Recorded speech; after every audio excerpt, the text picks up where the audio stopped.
Hello student, जो पिछले video में एक मिनट थोड़ा लाइट चली गई है तो थोड़ा साफ नहीं दिख रहा होगा, तो मैनेज कर लेना। तो जो पिछला वीडियो था उसमें नर एस्केरिस और मादा एस्केरिस में जननांकों के बारे में बताया था। ठीक, अब जो एस्केरिस होता है इसका जीवन चक्र कैसे पूर्ण होता है या किन किन चरणों में पूर्ण होता है, इसके बारे में चर्चा करेंगे। ये इस चैप्टर का लास्ट टॉपिक है, जीवन चक्र। एस्केरिस अपने जीवन चक्र में किन किन पड़ाव से होकर गुजरता है या किन किन स्थानों से होकर गुजरता है, इसके बारे में चर्चा करेंगे। तो आपको हमने ये पहले ही बता दिया था कि एस्केरिस जो रहता है वो छोटी आंत में रहता है और वहीं पर अपना पोषण प्रदान करता है। और जिस जीव की छोटी आंत में रहता है उसे क्या कहते हैं? पोषक, क्योंकि उसी से यह अपना पोषण प्राप्त करता है, इसलिए उस जीव को क्या कहते हैं? पोषक। तो अपने जीवन चक्र में एक एस्केरिस आंत में पोषण प्राप्त करता है, आंत से बाहर निकलता है, मतलब शरीर से बाहर निकलता है और शरीर के बाहर ग्रोथ करके फिर से शरीर के अंदर प्रवेश करता है और आंत में पहुंचता है। आंत से फिर आंत की दीवारों को भेदता है और शरीर की रुधिर कोशिका में आता है, फिर उससे हृदय में जाता है, हृदय से फुफ्फुस धमनी में जाता है, मतलब पहले फुफ्फुस में जाता है, फेफड़ों में जाता है, फिर फुफ्फुस धमनी में जाता है, उधर से आहार नाल से फिर से आंत में जाता है। ठीक, तो काफ़ी चरण होते हैं इसके जीवन चक्र के। तो वो चार्ट में दिया है, आपकी बुक में एक चार्ट बनी हुई है। तो चार्ट में जितने नामांकन हैं सब तो नहीं है, लेकिन जितने हमने इधर लिखे हैं वो आपको बनाने हैं। ठीक, तो सबसे पहले जो मादा अंडे बनते हैं या नर शुक्राणु या मादा अंडाणु के मिलने से जो अंडे का निर्माण होता है, एस्केरिस में क्या होता है? अंडे का निर्माण होता है, अंडे देता है। तो सबसे पहले बनता है निषेचित अंडा। जब इनका निषेचन हो जाता है तो एक अंडा का निर्माण होता है जिसे निषेचित अंडा कहते हैं। ठीक, अब वो अंडा क्या होता है? जो पोषद होता है, पोषद के मल के साथ बाहर जो पोषद होता है, जिस जीव के अंदर एस्केरिस रहता है उसे पोषद कहते हैं, उसके मल के साथ क्या होता है? बाहर निकाल दिया जाता है और जमीन पे आ जाता है, मतलब मल के साथ बाहर निकालते हैं तो उसके साथ एस्केरिस के अंडे भी आ जाते हैं। ठीक, तो जो एस्केरिस के अंडे मल के साथ बाहर आते हैं वो जमीन में पड़े रहते हैं। देखो, अगर पर्याप्त वातावरण मिलता रहे, पर्याप्त नमी, पर्याप्त ऑक्सीजन, तो ये बहुत दिनों तक जीवित रह सकते हैं, लगभग 1 वर्ष, 1 साल, 6 महीने जीवित रह सकते हैं और वैसे ही स्थिति में पड़े रहते हैं। अब क्या होता है कि जो जमीन में आकर ये अंडे गिर जाते हैं तो यहाँ से इसकी प्रथम प्रावस्था शुरू हो जाती है। जमीन में पड़े रहते हैं तो यहाँ से इसकी प्रथम प्रावस्था शुरू हो जाती है। अब क्या होता है? कोई इंसान या कोई जानवर उस जमीन के या उस मिट्टी के संपर्क में आता है हाथों के द्वारा या किसी और माध्यम से, तो ये हाथों में चिपक जाते हैं और हाथों के द्वारा हमारे फिर से पेट में चले जाते हैं। तो इधर से इसकी प्रथम प्रावस्था शुरू होती है और जब ये हाथों के माध्यम से पेट के अंदर प्रवेश करते हैं तो ये द्वितीय अवस्था तरुण होती है, मतलब इसकी द्वितीय अवस्था शुरू हो जाती है। मतलब प्रथम प्रावस्था में ये जमीन में पड़े रहते हैं और हाथों के माध्यम से या किसी और माध्यम से जब ये पेट में जाने लगते हैं तो पेट में जब जाते हैं तो द्वितीय अवस्था का तरुण हो जाता है, मतलब अंडे से क्या बच्चा, मतलब जो शिशु एस्केरिस होता है उसके निकलने का समय हो जाता है। तो जब अंडे से शिशु एस्केरिस को निकलने का समय हो जाता है तो द्वितीय अवस्था का तरुण कहते हैं। तरुण क्या होता है? ये अवस्थाएं होती हैं, जैसे इंसानों में तरुण, वयस्क, वृद्ध, ऐसी अवस्थाएं होती हैं, इसलिए उसी प्रकार एस्केरिस में भी अवस्थाएं होती हैं। और जब द्वितीय अवस्था में एस्केरिस पहुंच जाता है तो शिशु जो होता है, शिशु का जो अंडा होता है, शिशु युक्त अंड, जो शिशु युक्त अंडा होता है नए पोषद में प्रवेश कर जाता है, मतलब भोजन के माध्यम से जब हाथों में या इसका अंडा लग जाता है मिट्टी के संपर्क में आने से, तो जब भोजन करते हैं तो कोई दूसरे पोषक, भाई निकला किसी दूसरे पोषक से है और गया अंदर किसी दूसरे पोषक में है। तो इसके बाद जब हाथ से या खाना खाने से या खाने के माध्यम, जानवर होते हैं चारा घास खाते हैं तो उसके माध्यम से भी ये जानवर के अंदर प्रवेश कर जाता है, इंसानों में भी प्रवेश कर सकता है। तो ये इंसानी आत्मा या जानवरों की आत्मा दूसरे पोषद में प्रवेश कर गया है। अब खाना खाते हैं तो आमाशय के द्वारा भोजन कहाँ जाता है, फिर से आंत में जाता है, दोबारा आंत में जाता है। तो ये आंत में क्या होता है, मुक्त हो जाता है। ठीक, अब क्या होता है, आंत की दीवार में जब ये मुक्त होता है तो आंत में एंजाइम स्रावित होते हैं, एक रस निकलता है जो अंडे की दीवार को तोड़ देता है और वहाँ पर शिशु क्या होता है, मुक्त होता है। जो नर शिशु, वो एस्केरस का शिशु होता है वहीं पर मुक्त हो जाता है, लेकिन अभी वो छोटी अवस्था में है, मतलब प्रजनन करने योग्य नहीं है। ठीक, अभी उसकी और अवस्थाएं बाकी हैं।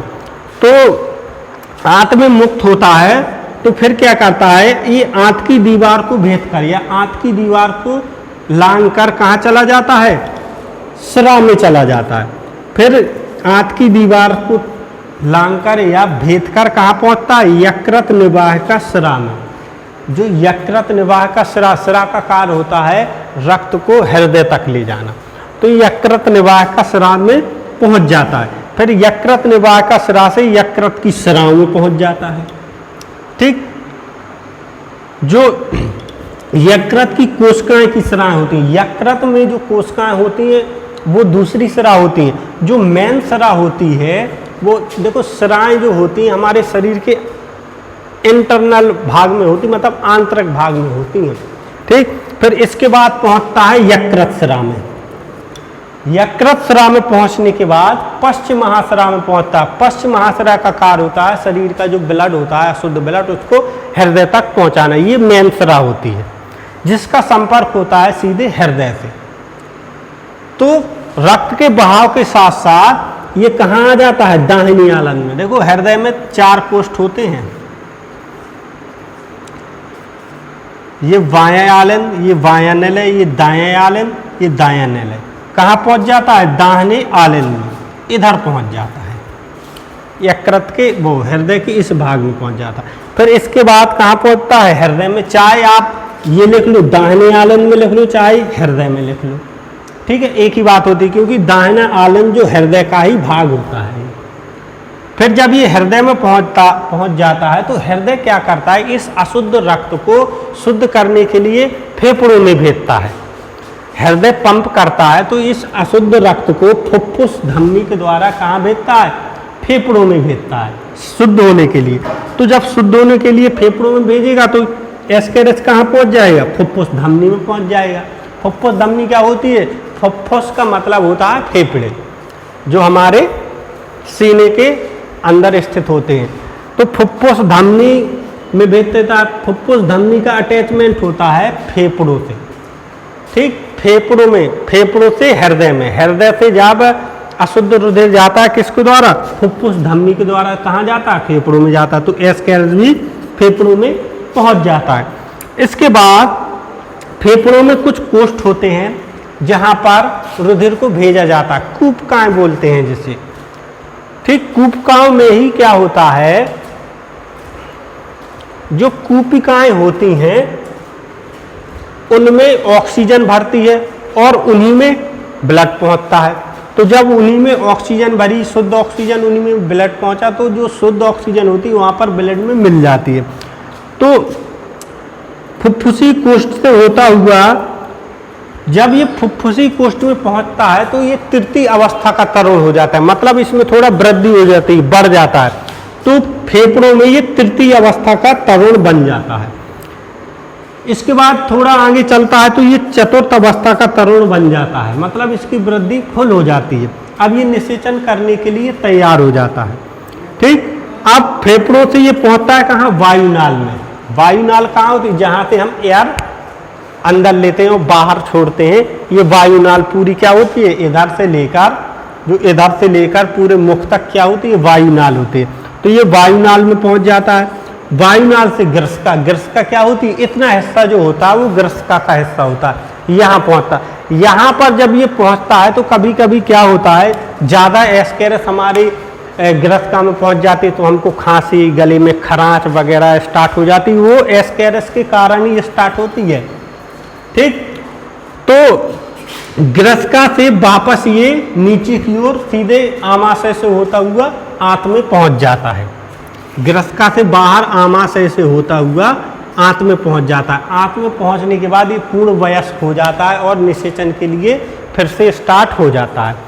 ठीक, निषेचन के लिए फिर से शुरू हो जाता है। तो ये पूरा एस्केरस का जीवन चक्र होता है, कहाँ कहाँ से किन किन प्रावस्थाओं से होकर इसका जीवन चक्र पूर्ण होता है। तो इसमें हमको कुछ लिखना है, तो जितना हम बोले उतना आपको लिखना है, ज़्यादा नहीं लिखना है। तो या तो आप ये पहले चित्र बना लेना या लिखने के बाद चित्र बना लेना, जैसा आपको करना है आप वैसा कर लेना। हेडिंग डालेंगे जीवन चक्र, हेडिंग डालेंगे जीवन चक्र।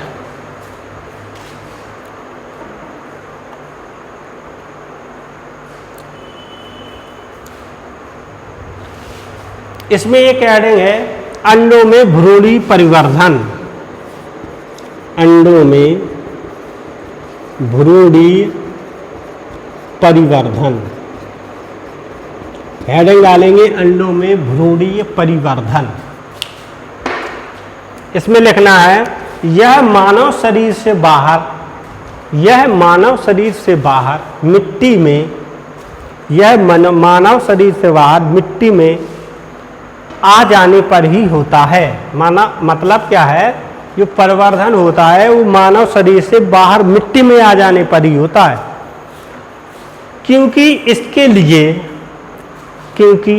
लिए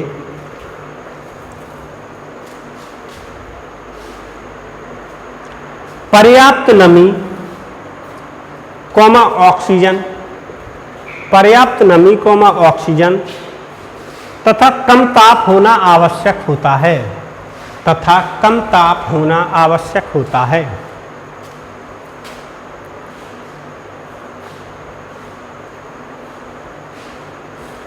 इसकी प्रारंभिक अवस्थाओं में ही, इसकी प्रारंभिक अवस्थाओं में ही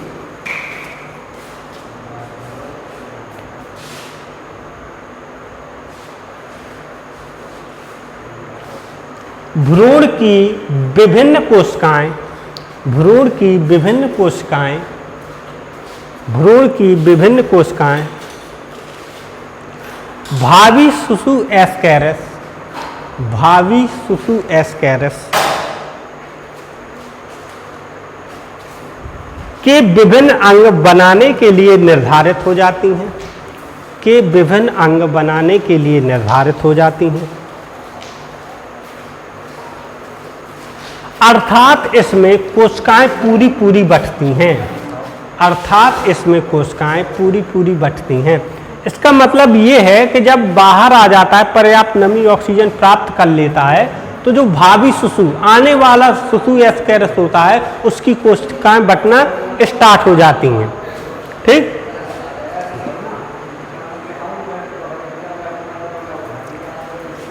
नीचे वाली लाइन से लिखना 16 कोश की अवस्था, 16 कोश की अवस्था होने पर भ्रूण, होने पर भ्रूण, देखो 16 कोश की अवस्था क्या होती है, देखो भ्रूण के विकास, विकसित होने की अवस्थाएं होती हैं, वैसे ही इंसानों में भी होती हैं। जब इंसानों में जैसे भ्रूण का निर्माण हो जाता है,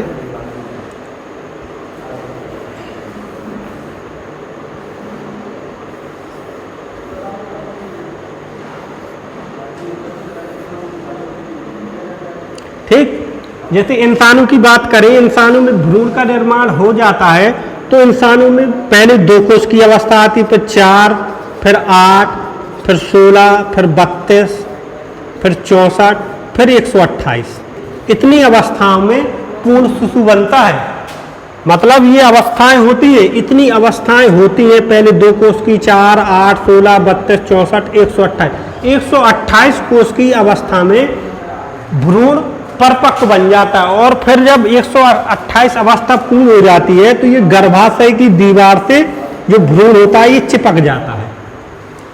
ठीक, 128 कोष की अवस्था में भ्रूण के सभी अंग बन जाते, और इन्हीं अवस्थाओं में डिसाइड होता है कि किन अवस्थाओं में किन किन अंगों का विकास होता है।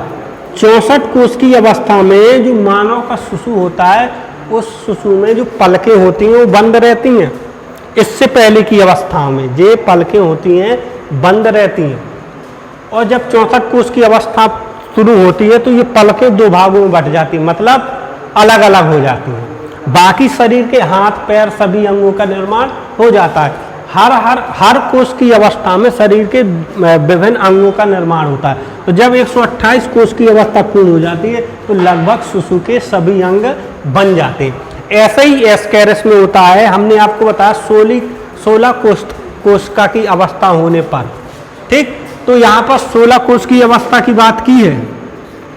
ठीक, तो लिखना 16 कोष की अवस्था होने पर भ्रूण गोल एवं खोखला, भ्रूण गोल एवं खोखला,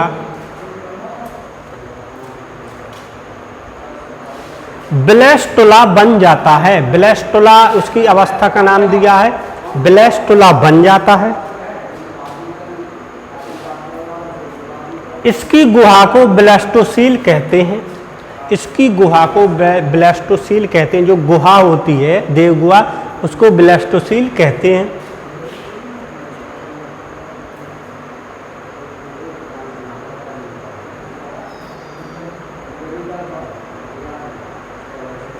अब 5 से 6 दिनों में भ्रूण लंबा होकर, अब 5 से 6 दिनों में भ्रूण लंबा होकर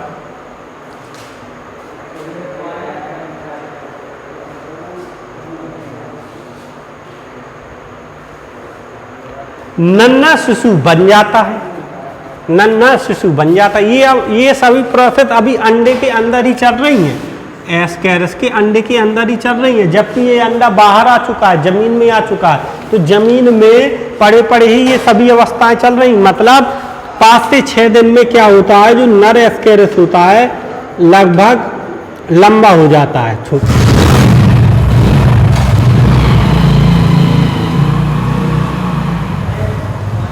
जिसे प्रथम प्रावस्था का तरुण, जिसे प्रथम प्रावस्था का तरुण, ठीक, तो प्रथम प्रावस्था का तरुण ये अवस्था चल रही है अभी। प्रथम प्रावस्था का तरुण ये अवस्था चल रही है।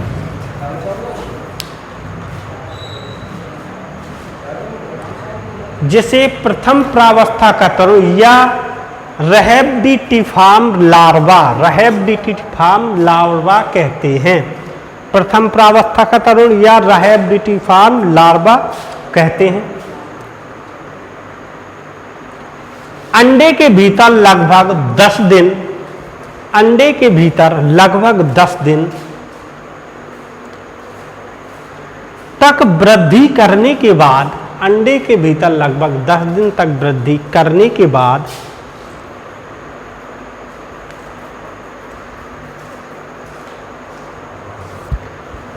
शिशु अपनी क्यूटिकल का निमोचन करता है।